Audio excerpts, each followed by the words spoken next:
everyone, today's video is going to be about IBS-D and what causes it, and also the symptoms of it. IBS-D is also known as IBS diarrhea, which is where your main symptom is diarrhea, not constipation. So I'm going to just be telling you a bit more about what symptoms you will get and what causes it, just to give you a bit of a better idea of whether you actually have IBS-D, and just because I suffer with it myself and I wanted to know what actually causes it, and I thought I might share that with you. So when you have IBS-D, what tends to happen is food gets moved through your intestines quicker than it should, which therefore results in diarrhea. The other thing is that your gut nerves tend to be very oversensitive when you suffer with IBS-D, which can therefore result in diarrhea. In some people, rapid contractions of the intestines can cause really horrible pain and also diarrhea, because obviously it's moving everything along too quickly. This also does mean that the intestines have less time to absorb water from the food that you eat, and also therefore results in diarrhea. When you have IBS-D, you tend to also go to the loo more than normal, so it might not only be loose and watery, it may also just be that you go quite a lot, like more often than you should, or you feel like you're in the loo all the time, like me. Some days I just literally feel like I live in the bathroom. So diarrhea can be related to stools being too watery, and also frequency, so you just go and way too much basically. I'm going to talk about three main causes of IBS. One of them is where you have had a gut infection or a virus, which is where you obviously have a stomach bug or something like that, and it tends to just affect you long term and you're left with IBS. That's kind of what happened to me actually. Now the next one on the list is food sensitivities, and also genetics can play a role as well.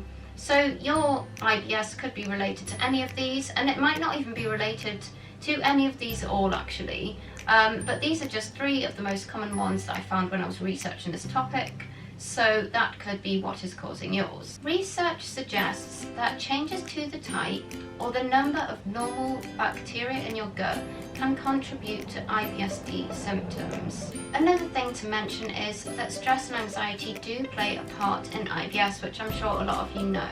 But the thing that a lot of people think is that IBS is caused by stress and anxiety. It really isn't. It's just that stress and anxiety can basically exacerbate symptoms, but most of the time you're probably going to have IBS because of something else as well. But it's definitely true that when you're stressed or when you're anxious, you're probably going to suffer more. That's normal. But this was something I found out while researching. I always research before. This isn't just me like telling you a load of stuff that I think I know. I always research properly, and this is what I found.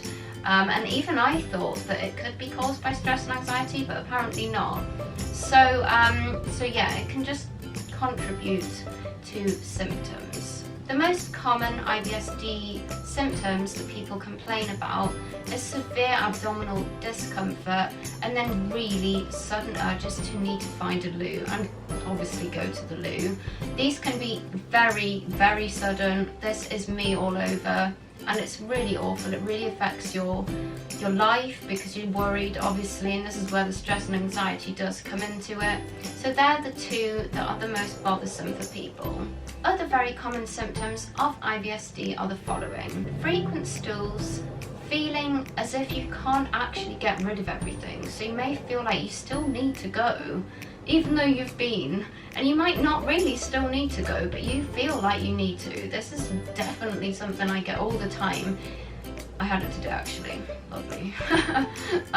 It's been really annoying me today actually, and I'm a bit late filming my video because of it, so it just shows how annoying it is. Now the last one on the list here is nausea. Nausea should be on the bothersome list if you ask me. I get nausea all the time. Nausea is very commonly reported with IBS-D, and is awful. I've done a video on nausea treatment. Do check that out. It might really help you.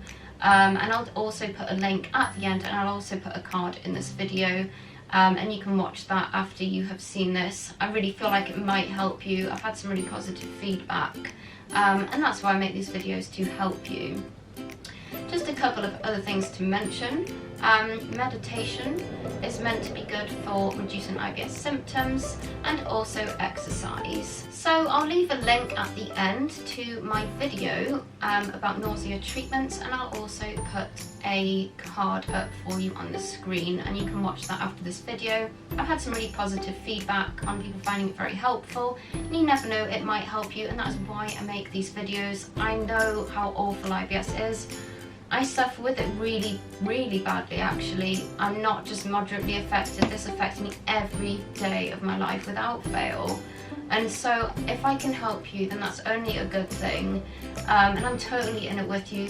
If there's anything you want to ask me, if you have any requests, let me know in the comments. Please comment gut health if this has helped you.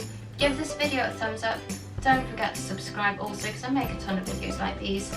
And you know, maybe I can make your life a bit easier, or we can just have a chat as well and have a moan about our stomachs. And yeah, please do let me know what videos you'd like to see from me if there's any requests. I love doing those because it's what you want to see and it keeps me motivated on what you want to see from me. Thank you again for watching this video, and I will see you next time.